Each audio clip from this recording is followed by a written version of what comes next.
Okay, we got some good ones.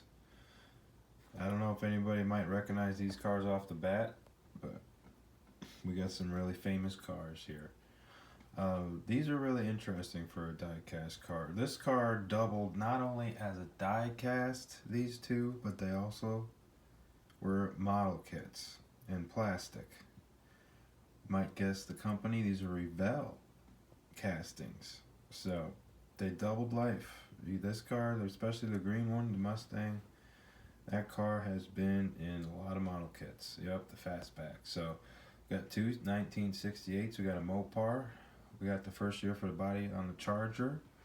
That body style that came out in that 1968, carried from the old fastback from 67 and back. So new body, nice looking. And then we got the 68 Mustang. Another car that was tweaked a little bit from the 67 cars. So 68, good looking body style. And this Frank's car. And then we got the bad guys. Yep. So these cars come pre-painted, the body only.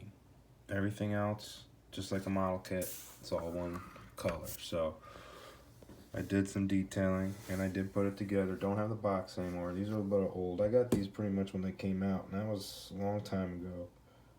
And they were a real bargain. These cars hung out all over hobby stores for a long time, and you would be able to pick these up for years for like $15 a piece, at least, something like that. So now they've come up in value a little bit, but you know, for a long time, about 10 years, you can get these cars pretty decent. These went pretty quickly. I mean, I would say out of all of them. Then, but there's other die-cast cars too that Revell did.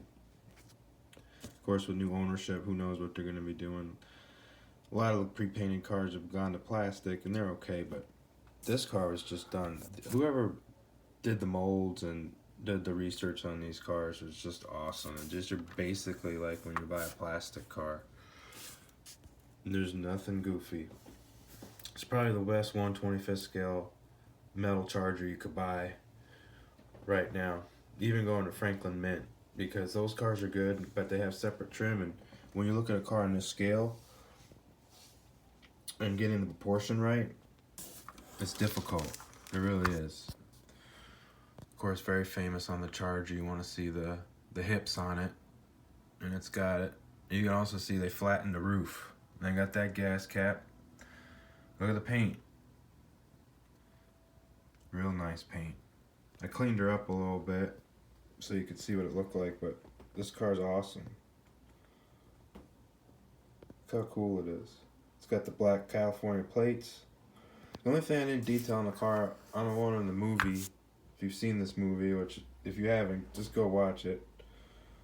I didn't do the white walls, and I didn't put the red in the center cap because I just wanted it a little bit cleaned up. But you know, it's a triple black Charger with a 4-speed. And the real car is the 375 horse version of the 440. So pretty high option car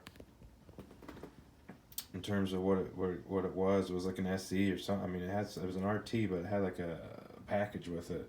So you know, it had the vinyl roof and white walls and all that stuff.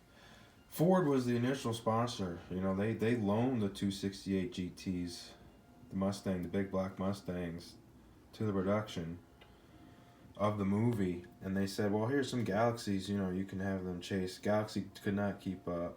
It was a total mess. So stunt guys went out and they figured this vehicle. And the funny story is, if you know about the chase scene, is that Charger had leaps and bounds more performance than the Ford. So you had a 390 in the Ford and a 440 in the Charger, and they had to back off a lot on the Charger, even though that was the car, because it would just get away from the Mustang. But yeah, the real chase scene was very famous. It's really, really exciting, even to this day. You know, even current late 60s, you know, really, really good stuff. So it's a closed body, but they do have an opening hood, just like it's supposed to be on the model kit. Doesn't stay up, but the hinges are small, and it's a plastic engine, plastic chassis, and we'll look at that. I painted the block, just kind of did some bare detailing to it, just to you know, not do too much because it was such a cool thing. You want to preserve the way it came. Revell did that grill. Look at that. It's great. If you ever find these at a flea market and they look kind of goofy in the package, they do.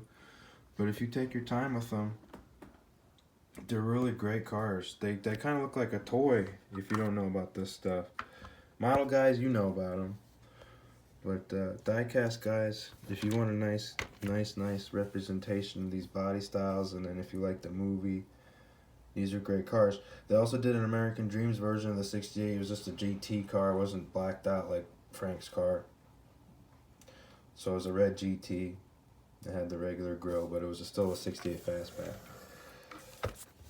And there's the body on the Ford. Looks real sharp. You can see, you know, that's complicated on the real car. Everything is nice and sharp on this. It's not rounded off. You'll see other diecasts out there in this scale. You'll see what I'm talking about, the difference of how goofy it is. We got all the body lines in there, even the crease. That's that really pretty crease on the real car. They got it on the roof line here. That's that Highland green Ford paint. It's got the GT steering wheel. You got your 4-speed transmission, bucket seat. Pretty much of a base car though.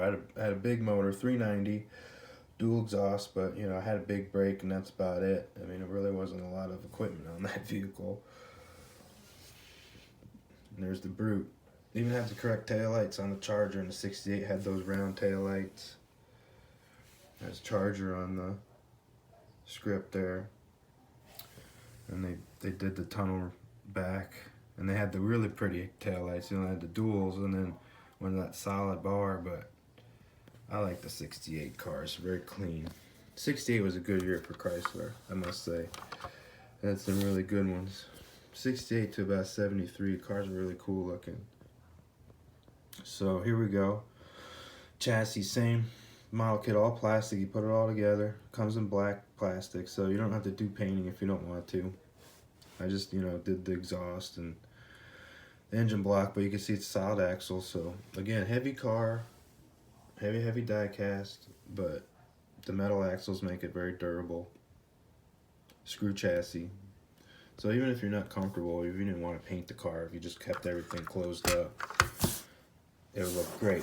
I did do the interior though, because I knew, you know, doing kits, I had to pick it out, and it looks a lot better. You know, I got the wood dash and the wheel. Boy, what a car to drive back then. What a car. Really cool car. So there's your Charger, and then we'll look at the Mustang one more time. Once again, these are 125 scale, guys. Did the blue block on that. We got the dual exhaust. That's how Mustang had them set up. Another nice loud car. And then the hood. There's your 390 with your... So, I just did the Ford, you know, how they had it. And then he has his plate here, which matches up to the movie too. Great cars, guys. Any comments, questions about these cars, let me know. These are awesome. I recommend them. Revell. Model kits, guys. 125th scale. Die cast. Till next time.